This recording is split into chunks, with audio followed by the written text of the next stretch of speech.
steel mills of the early 1900s were not slow killers, they were sudden. A single ladle failure could turn routine labour into mass death in seconds, pouring molten metal onto crowded floors with no escape. Hundreds of men stood beneath these vessels every day, knowing the risk and having no choice. These disasters were fast, violent and unforgiving, shaped by design flaws and relentless production pressure. This story reveals why so many never made it home from work that morning. If stories like this matter to you, consider subscribing to help preserve the forgotten histories of the men who built America's industrial age. This story begins in the early 1900s, inside crowded steel mills where molten metal moved overhead and a single failure could erase an entire crew in moments. In the early years of the 20th century, roughly between 1900 and 1915, steel mills across the United States operated at a relentless pace. Demand for rails, beams and plates surged as cities expanded and railroads pushed west. Inside these mills, molten steel moved constantly, suspended in open ladles above men packed shoulder to shoulder on the shop floor. These ladles were not hidden away or isolated. They travelled directly over work areas, guided by overhead cranes that groaned under extreme loads. Workers were expected to continue their tasks beneath them, trusting that the vessel above would hold, because stopping production was rarely an option in this era. When a ladle failed during this period, it did not announce itself with ceremony. There was no gradual warning. The first sign was often a sudden flash of light or a roar that cut through the constant noise of the mill. In seconds, molten steel began to pour downward, spreading across the floor faster than men could understand what was happening. In these early 1900s mills, escape routes were limited and poorly defined. Narrow aisles ran between furnaces, rail tracks, and stacked materials. Visibility was already low from smoke and steam, and when steel spilled, that visibility vanished entirely. Men turned to run and found paths blocked by equipment that could not be moved. The steel itself behaved like nothing the human body could resist. At temperatures exceeding 2000 degrees, it flowed outward, igniting wood, warping metal, and causing the floor to fracture beneath it. Workers nearest the spill were overwhelmed almost instantly, while others farther away were trapped by heat and smoke that filled the building within moments. In this era, protective clothing offered little help. Leather aprons and heavy boots were designed for sparks and splashes, not for a sustained flood of molten metal. Once steel reached a man's position, survival depended entirely on distance and timing, not strength or experience. Accounts from the early 20th century describe scenes of sudden silence after the initial chaos. The roar of the mill gave way to crackling fires and collapsing structures. Those who survived often did so by chance, shielded by a wall or piece of machinery that deflected the flow just long enough to escape. These incidents were rarely isolated to a single victim.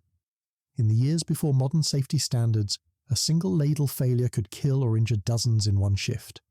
Entire crews working beneath the crane path were exposed at once, with no system in place to protect them if containment was lost. By the 1910s, these events had become grimly familiar in steel towns. Newspapers reported them briefly, often focusing on production delays rather than human cost. For the men who worked beneath the ladles, the danger was understood, accepted, and endured, until the moment it was no longer survivable. This was the reality of the early 20th century steelmaking. Work continued beneath suspended molten metal, day after day, because industry demanded it. And when failure came, it came fast, leaving little behind but silence, heat, and the knowledge that there had never been a second chance. By the first decade of the 20th century, roughly 1905 to 1915, American steel mills had grown into enormous enclosed machines. These were not open yards, but dense interior worlds of furnaces, cranes, tracks, and men, all operating at once. Space was precious, and every square foot of floor was used. The layout of these mills reflected priorities set decades earlier. Efficiency mattered more than separation. Ladles carrying molten steel travelled directly over active work zones, because rerouting them would slow production. In this period, shielding was minimal, often limited to low barriers or nothing at all. Crowding was constant. A single shop floor could hold dozens of workers performing different tasks simultaneously: mold tenders, rail handlers, furnace men, and labourers moving materials by hand. During peak production years before the First World War, mills often ran continuously, day and night, with crews rotating through the same confined spaces. Noise defined the environment. By 1910, steel mills were so loud that verbal communication was nearly impossible. Crane motors, furnaces, hammering and escaping steam created a constant roar. Warnings, if they came at all, were often lost before they reached anyone who could act on them. Visibility was equally poor. Smoke from furnaces mixed with steam from cooling processes, hanging in the air and dulling light. Many shops relied on overhead lamps that cast uneven illumination, leaving shadows across the floor. In this environment, a moving ladle could pass overhead with only a glow to mark its presence. The cranes themselves reflected early 20th century limitations. Operated manually or with basic controls, they lacked modern braking systems or automated safeguards. A crane operator often had limited visibility of the floor below, relying on habit and signals that could be missed in the chaos of the mill. In mills built before 1910, exits were few and poorly marked. Doors were placed for convenience, not evacuation. Pathways were frequently blocked by raw materials or finished steel waiting to be moved. During normal operations, this was an inconvenience. During an emergency, it became a death sentence. Production pressure shaped every decision. As steel demand surged in the years leading up to 1914, mills pushed output higher without redesigning their interiors. Adding safety features meant downtime, and downtime meant lost contracts. The physical environment remained largely unchanged, even as loads increased. This design created a dangerous overlap. Men worked directly beneath suspended molten steel because the building offered no alternative. There were no exclusion zones, no overhead shields, and no dedicated corridors for ladle movement. Exposure was built into the system itself. By the time safety reformers began raising alarms in the 1910s, the layout of the steel mill was already entrenched. The floor plan, the crane paths, and the crowding were treated as unavoidable realities. When ladles failed in this environment, the disaster did not need to spread. It was already everywhere. In the period between roughly 1895 and 1920, the ladle itself became one of the most stressed components inside American steel mills. Facilities such as Carnegie Steel's Homestead Works in Pennsylvania and Bethlehem Steel's sprawling plants in eastern Pennsylvania relied on ladles that were used continuously, often far beyond their intended service life. These vessels endured repeated cycles of extreme heat and cooling, day after day, year after year. Each cycle weakened the ladle incrementally. The outer steel shell expanded under heat, then contracted as it cooled, a process that slowly introduced microscopic cracks. Inside, refractory linings designed to protect the shell eroded over time, sometimes unevenly, creating hotspots that workers could not see from the outside. Inspections in the early 1900s were limited and inconsistent. In many mills before 1915, ladles were checked visually between pours, often while still warm. Hairline fractures and internal thinning were easily missed, especially under layers of slag and scale that accumulated during normal use. At large operations like the Homestead Works around 1907, production demands discouraged taking ladles out of service. A single ladle removed for repair could slow an entire sequence of pours. Supervisors weighed visible damage against output targets, and unless a defect appeared severe, the vessel stayed in rotation. The refractory linings posed their own risk. By the 1910s, many mills relied on linings that degraded faster than expected, under higher temperatures required for newer steel grades. As lining thickness diminished, molten steel came into closer contact with the outer shell, accelerating structural failure without obvious external warning. Temperature control was another factor. In the years leading up to the First World War, steel-making temperatures increased as mills sought higher quality output. Ladles designed in the late 19th century were suddenly carrying hotter metal than they were originally built to contain. Transportation added stress as well. Ladles were lifted, tilted and set down repeatedly by cranes, whose movements were not always smooth. Sudden stops or minor impacts introduced additional strain. Over time, these stresses compounded, weakening attachment points and increasing the likelihood of rupture. Documentation from industrial safety investigations in the 1910s shows that many ladle failures occurred without prior incident. There was no dramatic warning, no visible bulge or leak. The vessel appeared sound until the moment it was not. failing under the combined weight of molten steel and accumulated fatigue. At newer plants like US Steel's Gary Works, opened in 1906, some design improvements existed, but even there ladles were pushed hard to meet production quotas. Modernity did not eliminate risk, it simply increased scale. Larger ladles meant larger consequences when failure occurred. By the late 1910s, industry leaders quietly acknowledged what workers already knew. Ladles did not fail because of single mistakes. They failed because the system demanded constant use under extreme conditions, with little margin for error. When that margin disappeared, failure was sudden, complete, and unforgiving. Between roughly 1900 and 1925, the moment a ladle failed was often only the beginning of the disaster. What followed was a rapid cascade of secondary effects that turned a localized spill into a mill-wide emergency. These secondary failures are what made survival so rare once molten steel reached the floor. One of the most dangerous factors was water. In early 20th century mills, floors were routinely damp from cooling processes, cleaning, or condensation. At plants like the Illinois Steel South Works in Chicago during the 1910s, water collected in cracks, drainage channels, and low spots across the shop floor. When molten steel contacted this trapped moisture, it flashed instantly into steam. The expansion was explosive. Concrete shattered violently, sending fragments upward and outward at high speed. Men standing yards away, untouched by steel, were struck by flying debris with lethal force. Steam explosions did not happen once. They occurred repeatedly as steel flowed across the floor, triggering new blasts wherever moisture was present. Each explosion expanded the danger zone, breaking additional concrete and exposing new pockets of water that fed the next reaction. Oil and grease added another layer of danger. Mills in this era relied heavily on lubricants for cranes, rollers, and machinery.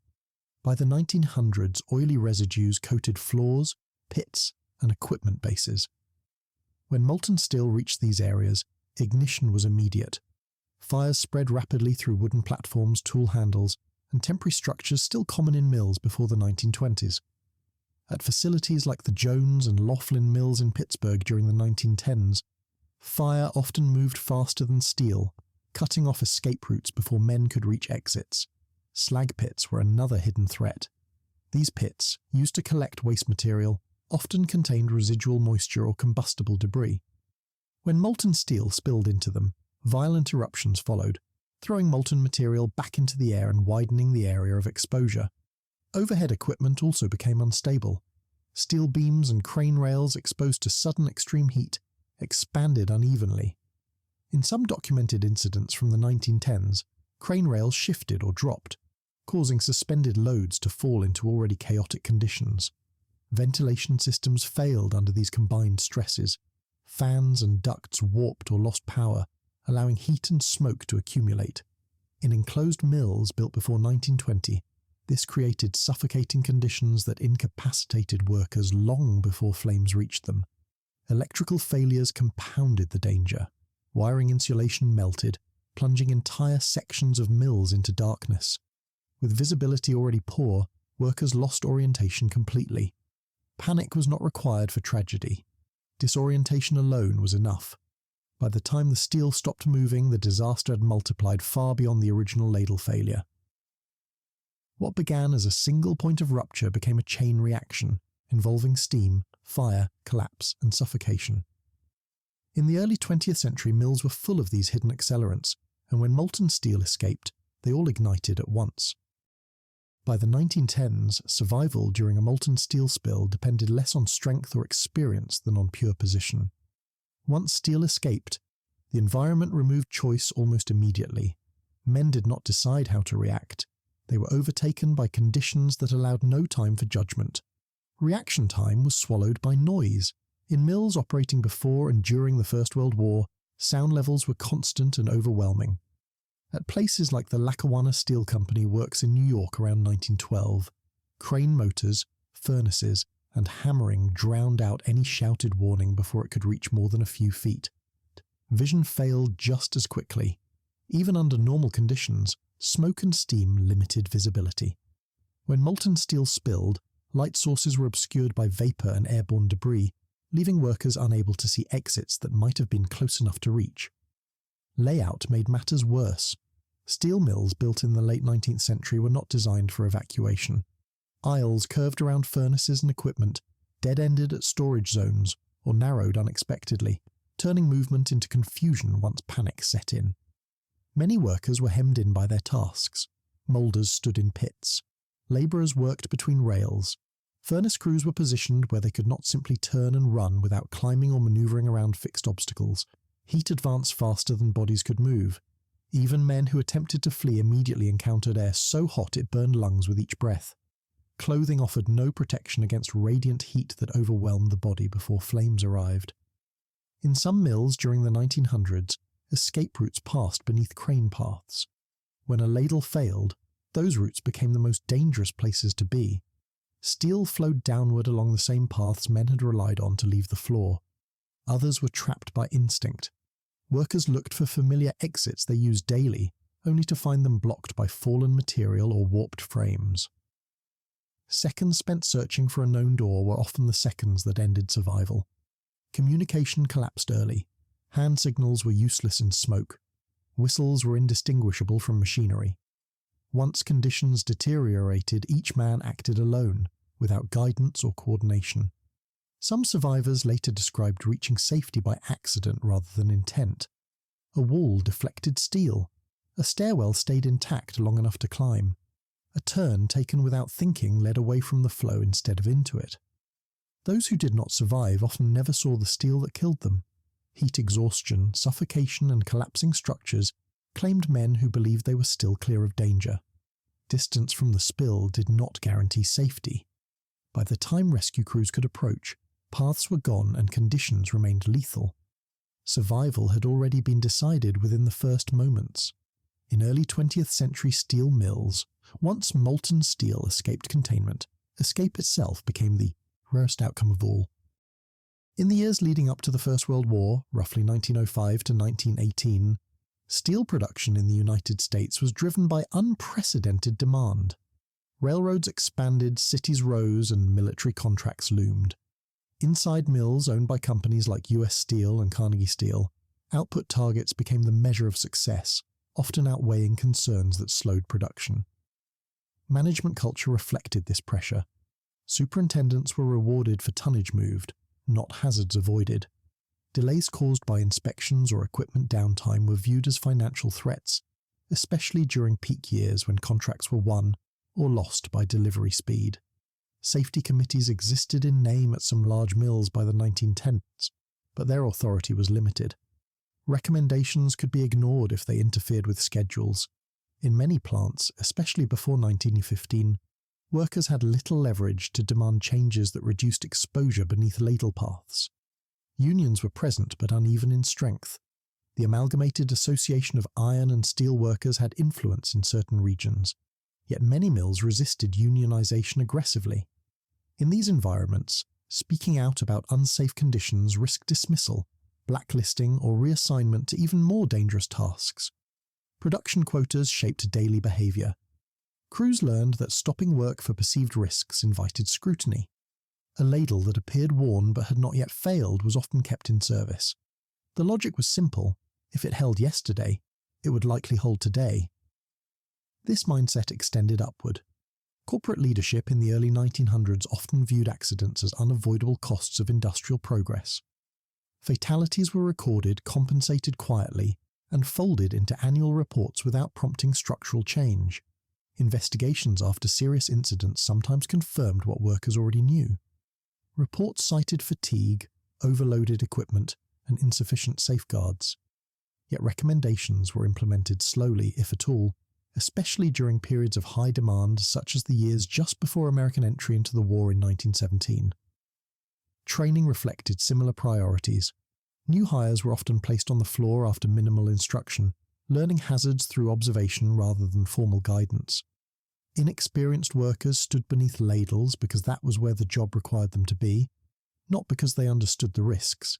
Economic insecurity reinforced compliance. Steel towns depended on mill wages. Refusing an assignment or raising safety concerns could mean losing the only stable income available. For many families in places like Braddock or Bethlehem during the 1910s, the choice was risk or poverty. After incidents, management language emphasized misfortune rather than accountability. Equipment failure was described as unexpected. Conditions were labelled unfortunate. Rarely was the underlying production model questioned in a meaningful way. By the end of the 1910s, the pattern was well established. High demand pushed mills to operate at the edge of safety. Workers absorbed the risk quietly, knowing that beneath every suspended ladle stood not just molten steel, but the weight of an industry that valued output above all else. The aftermath of a molten steel accident unfolded slowly, long after the floor had cooled and the furnaces were shut down. What remained was not just damaged equipment, but a workforce altered in ways that could not be repaired. For those who survived, life did not return to normal once the fires were extinguished. Injured men were often carried out hours later, once heat levels allowed entry. Burns were severe, frequently covering large portions of the body. In an era before advanced burn treatment, survival depended on luck as much as care, and infection followed many who initially lived. Hospitals near steel towns were quickly overwhelmed. Doctors treated injuries they were never trained to see at such scale. Skin grafts were primitive, pain control was limited, and recovery was uncertain. Many survivors faced amputations, blindness, or permanent lung damage. Families waited for news that often came late or incomplete. Mill officials sometimes delayed confirming deaths until remains could be identified, which was not always possible. In some cases, men were listed as missing because nothing recognizable was recovered. Funerals followed in rapid succession. Entire neighborhoods mourned at once. Churches filled with widows and children who had watched fathers and husbands leave for work that morning, unaware it would be the last time. Compensation was inconsistent. Some companies offered payments, others resisted claims or minimized responsibility. Legal action was rare and difficult, especially for immigrant families unfamiliar with the system or fearful of retaliation. Work did not stop for long. Mills resumed operations quickly, sometimes within days. Replacement workers were hired, often drawn from the same communities now grieving. The gap left by the dead was filled, but the memory lingered on the floor. Halfway through the second decade of the 20th century, public awareness began to grow as reports of repeated incidents accumulated. Newspapers occasionally ran longer accounts, and reformers cited these disasters as evidence of industrial neglect. Still, change was slow. Survivors carried their injuries back into daily life. Some returned to the mills in limited roles, unable to escape the only trade they knew. Others never worked industrial jobs again, living with pain that followed them for decades. Children grew up in households shaped by absence or disability. Education plans changed. Older sons entered the mills early to replace lost income. Daughters took on domestic work sooner than expected. The consequences of a single ladle failure echoed across generations. For communities built around steel, these disasters became part of local memory. Stories were passed quietly, shared between shifts, or remembered at kitchen tables. They were rarely commemorated publicly, but they were not forgotten by those who lived with the results. What the molten steel destroyed in moments took years to fully reveal. Beyond the deaths, recorded in ledgers were lives altered permanently. Long after the heat faded, the cost of standing beneath the ladle remained. As investigations accumulated, the industry was forced to confront a pattern it could no longer dismiss as coincidence. Each molten steel accident looked different on paper, yet the underlying conditions were strikingly similar. Engineers, inspectors, and insurers began to notice that these incidents followed a predictable sequence rather than random failure. Early investigative reports focused narrowly on the point of rupture. Attention centered on a cracked shell, a failed pin, or a worn lining. Responsibility was often assigned to a single component, allowing mills to replace parts without reconsidering how the entire system operated. Over time, this approach proved inadequate. New ladles failed under similar conditions, fresh linings degraded faster than expected. Repaired cranes suffered different breakdowns. The problem was not isolated defects, but an environment that demanded constant exposure to extreme risk. Insurance companies played a quiet but influential role. As claims mounted, underwriters began raising premiums for mills with repeated incidents. By reviewing loss data across multiple facilities, they identified ladle transport as one of the most dangerous operations in steelmaking. This financial pressure led to broader analysis. Investigators started examining workflow, crane paths, and worker placement rather than just broken equipment.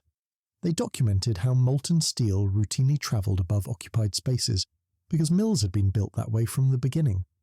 Reports began recommending changes that went beyond maintenance. Suggestions included rerouting ladle paths, increasing clearance between workers and molten metal, and limiting how many men could occupy areas beneath active pores. These ideas challenged long-standing assumptions about efficiency. Implementation was uneven. Some mills experimented with shields or barriers, while others resisted changes that required structural modification. Retrofitting older facilities was expensive, and many operators delayed action unless forced. Regulatory oversight remained limited. In many states, industrial safety laws lacked enforcement mechanisms. Inspectors could issue warnings, but penalties were minimal. Compliance often depended on voluntary cooperation rather than obligation. Despite resistance, incremental change began to appear. Newer mills incorporated design features intended to reduce exposure, including raised crane tracks and dedicated pore zones. These modifications reflected lessons learned from earlier losses, even if they were not publicly acknowledged. Workers noticed the difference when changes were made. Areas once crowded were partially cleared. Some operations were moved behind barriers. While risk did not disappear, the most obvious dangers were reduced. By the early 1920s, the narrative around molten steel accidents began to shift. They were no longer described solely as unavoidable tragedies. Increasingly, they were recognized as consequences of choices embedded in industrial design. The cost of those choices had already been paid. Hundreds of men stood beneath ladles because the system placed them there. Only after years of loss did the industry begin, slowly and unevenly, to move them out of harm's way. By the time the steel industry entered the interwar years, the memory of earlier disasters lingered quietly beneath the surface of daily operations. Official records moved on, but within mills, older workers remembered where ladles had failed and which corners of the floor had once been deadly. These memories shaped behaviour in subtle ways, even when policy did not. Stories circulated without being written down.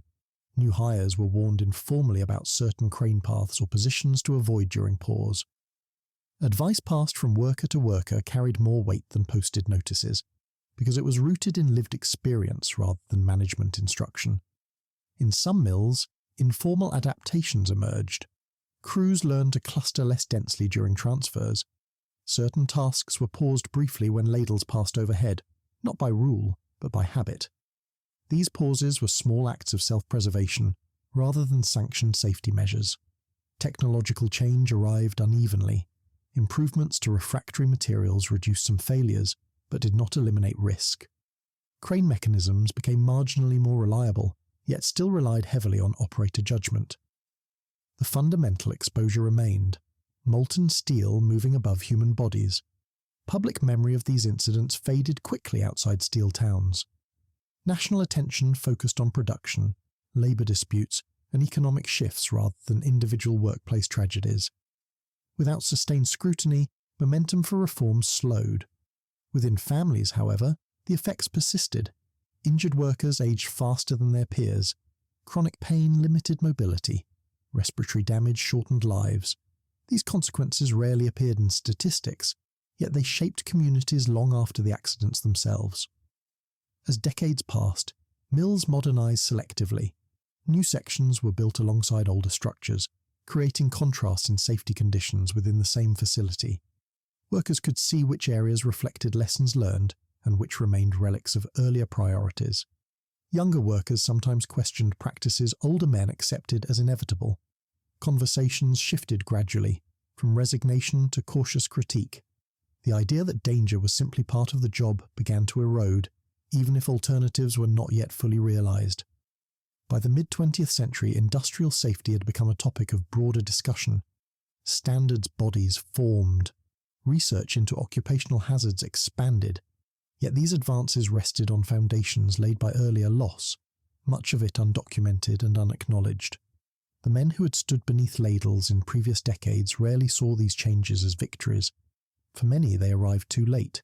Injuries endured, Friends were gone. The cost had already been paid in full. What remained was a legacy woven into steelmaking culture. Caution learned through pain, silence shaped by fear of reprisal, pride tempered by awareness of risk. These elements coexisted uneasily within an industry built on strength and endurance. The story of molten steel disasters did not end with reform. It persisted in memory, behaviour, and consequence. Even as conditions improved, the shadow of earlier failures remained, reminding those who worked the floor why survival had once depended on nothing more than where a man happened to stand. By the middle of the 20th century, the steel industry began to frame molten metal accidents as historical problems rather than ongoing threats. Production literature emphasized progress, modernization, and efficiency. Yet the reality on many shop floors told a more complicated story. Older mills remained in operation well into the 1940s and 1950s, their layouts unchanged from earlier decades. While newer facilities adopted safer practices, legacy plants continued to rely on equipment and designs conceived in a far more dangerous era. Workers moved between these environments daily, aware that safety depended on where they were assigned. Training improved gradually, but inconsistently. Instruction manuals expanded, and warning signs appeared in some locations. Still, much of the knowledge about molten steel hazards remained informal, passed from experienced workers to newcomers through observation rather than structured education. As steelmaking techniques evolved, new risks emerged alongside old ones. Larger ladles carried greater volumes of metal. Higher temperatures increased stress on vessels and linings. Although these changes improved output, they also magnified the consequences of failure. Accident reporting became more standardized, but emphasis often remained on immediate causes rather than systemic exposure. Reports listed equipment faults or procedural errors while leaving underlying design choices unexamined. The pattern persisted. Failure was treated as exception rather than outcome. Labour organisations gained influence during this period, advocating more forcefully for safer conditions. Negotiations increasingly included safety provisions, though implementation varied widely between companies and regions. Progress came in increments, shaped by leverage rather than consensus. Public attention occasionally returned to industrial accidents following high-profile incidents. Brief outrage led to renewed discussion, followed by gradual fading from headlines. Without sustained pressure, reform advanced unevenly, dependent on local leadership rather than national mandate. For workers who had lived through earlier decades, improvements were visible but incomplete. Some dangers were reduced, others remained unchanged. The fundamental presence of molten steel above human labour continued to define the job. By the 1960s, safety engineering became a recognised discipline. Research institutions studied industrial hazards systematically. Standards organisations published guidelines aimed at reducing exposure. These developments reflected lessons learned over generations. Still, change carried an implicit admission. Conditions that had once been considered acceptable were now acknowledged as dangerous. The distance between steel and worker increased not because the risk was new, but because it had finally been understood. The legacy of earlier accidents shaped these reforms quietly. They were not memorialised in monuments or textbooks. They lived on in revised layouts, altered procedures, and the unspoken understanding that certain risks should never have been normalised. The steel industry moved forward, carrying this history within it. Every added barrier, every rerouted crane path, reflected men who had stood beneath ladles when there was no protection at all.